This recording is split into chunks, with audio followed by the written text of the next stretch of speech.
नमस्कार, आप देख रहे हैं वत्स सुवाच और मैं हूं मुकेश वत्स।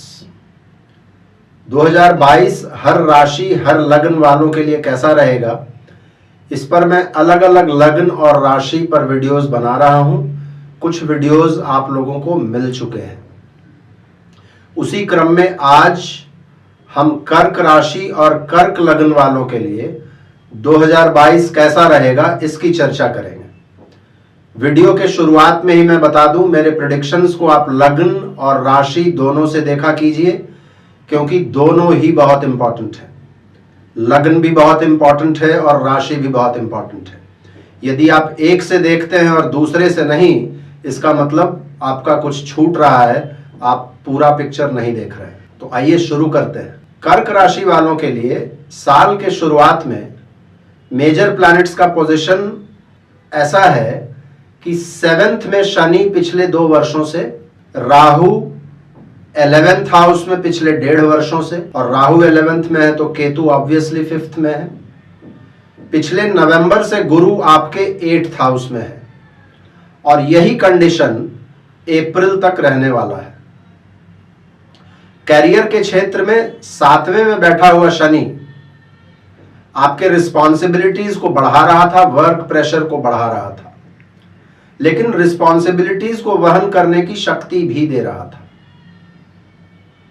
राहु आपके 11th में आपकी आमदनी को बढ़ा रहे थे, नेटवर्क सर्कल्स का फायदा दे रहे थे, अच्छे पहचान दे रहे थे, जिन पहचानों की वजह से आपका काम हो जा रहा होगा। ये सभी चीजें थी। केतु 5th हाउस में कहीं ना कहीं इन्वेस्टमेंट्स का वो मोल आपको नहीं दिला पा रहे थे जो मिलना चाहिए था। गुरु जब 8th हाउस में आए थे तो गुरु को थोड़ा सा रिलीफ मिला था, क्योंकि उसके पहले गुरु शनि के साथ थे और नीच के थे। गुरु जब 8th में आए हैं तो लीगसीज के मामले आपके थोड़े आगे बढ़े होंगे। अप्रैल के बाद परिस्थितियां चेंज हो जाएंगी। राहु आ जाएंगे आपके 10th हाउस में और केतु आ जाएंगे आपके 4th हाउस में। राहु केतु जब भी केंद्र या त्रिकोण में आते हैं तो ये एक बड़ा कार्मिक शिफ्ट की तरफ इशारा करता है, क्योंकि इसके बाद अब जितने भी ग्रहण लगेंगे वो आपके 10th और 4th एक्सिस में लगेंगे। इससे पहले 11th और 5th एक्सिस में लग रहे थे। राहु के 10th में आने का मतलब है कि आपके कैरियर में एक बड़ा शिफ्ट लाएगा राहु। कुछ लोग तो बिल्कुल अपना कैरियर चेंज कर सकते हैं, बिल्कुल फील्ड ही चेंज हो जाएगा। जॉब प्रमोशंस वगैरह मिलने के चांसेस बढ़ जाएंगे।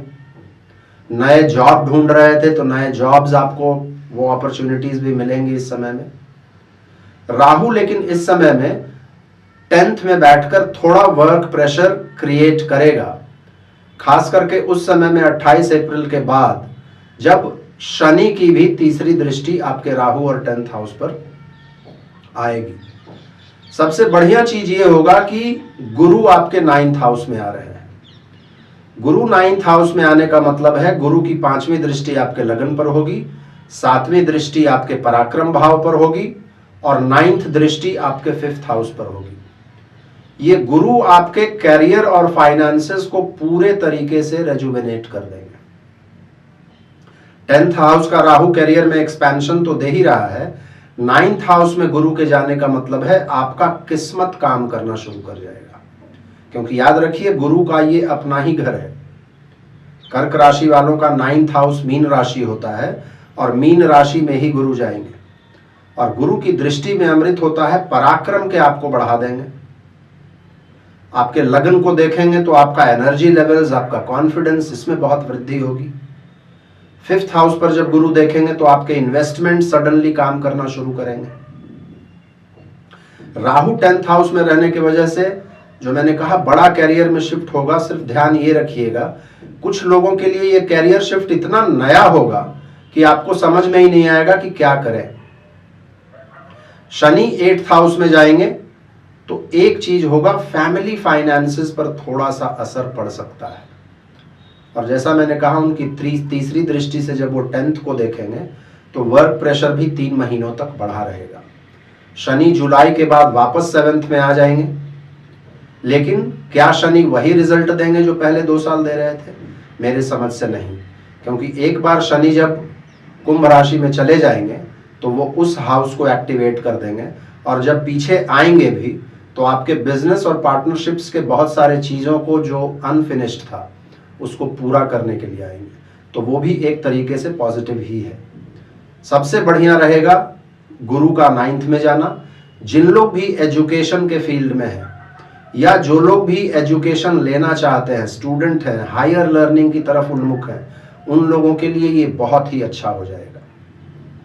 गुरु 9th में आने का मतलब फॉरेन कनेक्शंस भी देंगे। जो लोग विदेश वगैरह जाना चाह रहे थे करियर स्टार्ट करने के लिए, वो जा पाएंगे। विदेशों के साथ जिनका बिजनेस है उनका बिजनेस फलेगा फूलेगा। दूर देशों से अच्छे समाचारों की प्राप्ति होगी। कुल मिलाकर ये 9th का गुरु और 10th का राहु आपको कैरियर भी आपका अच्छा कर देंगे और आमदनी भी अच्छा कर देंगे। इसलिए कर्क राशि वालों के लिए 2022 कैरियर और वेल्थ के मामले में बहुत ही अच्छा रहने वाला है। स्वास्थ्य के मामले में कर्क राशि वालों के लिए पिछले 2 वर्षों से थोड़े चैलेंजेस रहे होंगे, क्योंकि शनि आपके 7th हाउस में थे। 7th हाउस में बैठे हुए शनि आपके 9th को देख रहे थे और सबसे इंपॉर्टेंट आपके लग्न को देख रहे थे। लग्न पर शनि की डायरेक्ट ऑपोजिशन दृष्टि हो तो हेल्थ के लिए ये बहुत अच्छा नहीं होता है। शनि की दृष्टि 10th दृष्टि आपके 4th हाउस पर भी थी, तो ये डोमेस्टिक टेंशन्स भी क्रिएट कर रहा था, और जब घरेलू मामलों में टेंशन्स आते हैं तो ऑब्वियसली स्वास्थ्य पर भी उसका असर पड़ता है। आपकी माताजी का भी स्वास्थ्य अफेक्टेड हो रहा होगा। लेकिन अब एक चीज अच्छा है कि शनि अप्रैल के बाद आ जाएंगे आपके 8th हाउस में, लेकिन केतु चले जाएंगे आपके 4th हाउस में। तो केतु जब 4th हाउस में जाएंगे तो उस समय भी आपको अपने डोमेस्टिक इश्यूज को संभालना पड़ेगा, नहीं तो उसके वजह से टेंशन्स होंगे, और खास करके आपका जो मानसिक स्वास्थ्य है, इमोशनली आप थोड़े से इस समय में उद्विग्न रह सकते हैं। लेकिन सबसे अच्छी बात यह रहेगी गुरु के 9th में आना। गुरु 9th में आकर जब लग्न को देखेंगे तो ऐसे सारे टेंशन्स आपके दूर कर देंगे। गुरु का लग्न पर दृष्टि आपको ऑप्टिमिज्म तो देगा ही, साथ ही आपके एनर्जी लेवल्स को कई गुना बढ़ा देगा। एक तरीके से आपको पूरे तरीके से रेजुवेनेट कर देंगे गुरु की दृष्टि। गुरु की दृष्टि आपके 3rd पर भी है, ये भी आपके पराक्रम को, आपके एनर्जी लेवल्स को बढ़ाएगा, आपकी क्रिएटिविटी को बढ़ाएगा, और एक जो मेंटल सेटिस्फैक्शन होता है वो मिलेगा। शनि वापस भी आ जाएंगे जुलाई के बाद 7th में, लेकिन फिर भी अकेले गुरु का 9th में होना ये एंश्योर करेगा कि कर्क राशि वालों में वो जिजीविषा रहेगी कि वो छोटे मोटे हेल्थ निगल्स को आराम से क्रॉस कर सकते हैं, उस पर उससे निजात पा सकते हैं। क्योंकि गुरु की दृष्टि, जैसा मैंने कहा, अमृत का काम करता है, और लग्न यानी कि आपका फिजिकल बॉडी। गुरु की दृष्टि आपके फिजिकल बॉडी पर आपके लिए अमृत का काम करेगा, और आप में वो फेथ और वो शक्ति होगी कि किसी भी हेल्थ प्रॉब्लम से आप आराम से लड़ सकते हैं और उसके पार जा सकते हैं। मेडिकेशंस काम करेगा, सही एडवाइस मिलेगा, अच्छे डॉक्टर्स मिलेंगे, ऑल्टरनेटिव मेडिसिन का भी आप प्रयोग कर सकते हैं जिसका बहुत अच्छा असर होगा। सो हेल्थ के मामले में भी कर्क वालों के लिए ये बहुत अच्छा पीरियड है। रिलेशनशिप्स के मामले में कर्क राशि वालों के लिए 7th में बैठे हुए सैटर्न और 11th में बैठे हुए राहु ये अपना अपना प्रभाव दे रहे थे। 7th में बैठे हुए सैटर्न आपके रिलेशनशिप्स पर थोड़ा प्रेशर क्रिएट कर रहे थे, और सैटर्न जहां भी बैठते हैं अपने स्वभाव के अनुसार उन चीज़ों को टेस्ट जरूर करते हैं।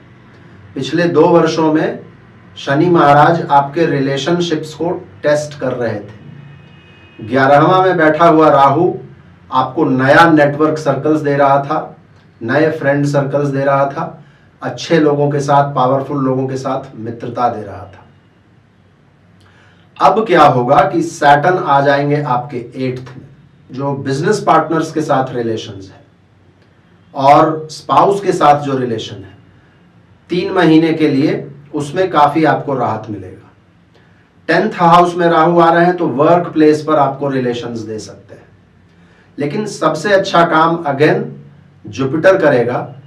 9th हाउस में जुपिटर बैठकर आपको ऐसे लोगों के साथ रिलेशंस देगा जो आपसे थोड़े सुपीरियर हों, जो थोड़े धार्मिक हों, धार्मिक सर्कल्स में आपको ले जाएगा।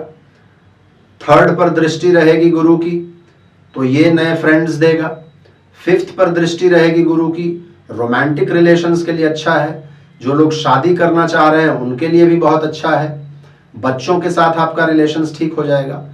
जब 8वें में आपके शनि आएंगे तब ससुराल पक्ष वालों के साथ रिलेशंस का आपको थोड़ा सा ध्यान रखना पड़ेगा और फैमिली फाइनेंसेस अफेक्टेड होंगे, इसलिए इन जनरल परिवार के लोगों के साथ भी रिलेशंस को बहुत संभालना पड़ेगा। 8th में जब सैटर्न आएंगे तो एक और चीज होगा, दूसरे पर उनकी दृष्टि होगी, आपका स्पीच अफेक्टेड हो सकता है और वाणी किसी भी रिलेशन को बनाने में या बिगाड़ने में बहुत अहम भूमिका निभाता है। इसलिए कम से कम अप्रैल से लेकर जुलाई तक कर्क राशि वालों को अपने वाणी पर बहुत संयम रखना पड़ेगा।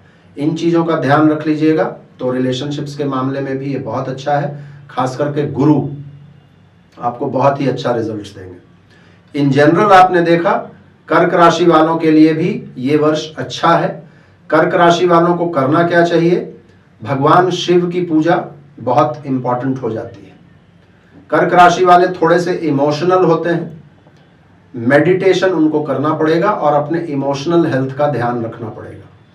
कर्क राशि वाले थोड़ा दान उपदान यदि दूध का दान करते हैं तो वो उनके लिए बहुत कारगर सिद्ध होगा। इन छोटे छोटे उपायों को कीजिए और जिन जिन चीज़ों को के बारे में मैंने कहा है उनका सिर्फ ध्यान रख लीजिए। 2022 आपके लिए भी एक सेटिस्फाइंग वर्ष रहेगा। मुझे उम्मीद है आपको यह वीडियो अच्छा लगा होगा। अच्छा लगा हो तो प्लीज़ इसको लाइक करके अपने फ्रेंड सर्कल्स में ज़्यादा से ज़्यादा शेयर कीजिए। मेरे चैनल को सब्सक्राइब करके बगल के बेल आइकन को दबा लीजिए ताकि मेरे वीडियोस के नोटिफिकेशंस आपको सबसे पहले मिल जाया करेंगे। फिर से मिलते हैं हम लोग अगले वीडियो में। तब तक के लिए बहुत बहुत धन्यवाद। हर हर महादेव। भारत माता की जय।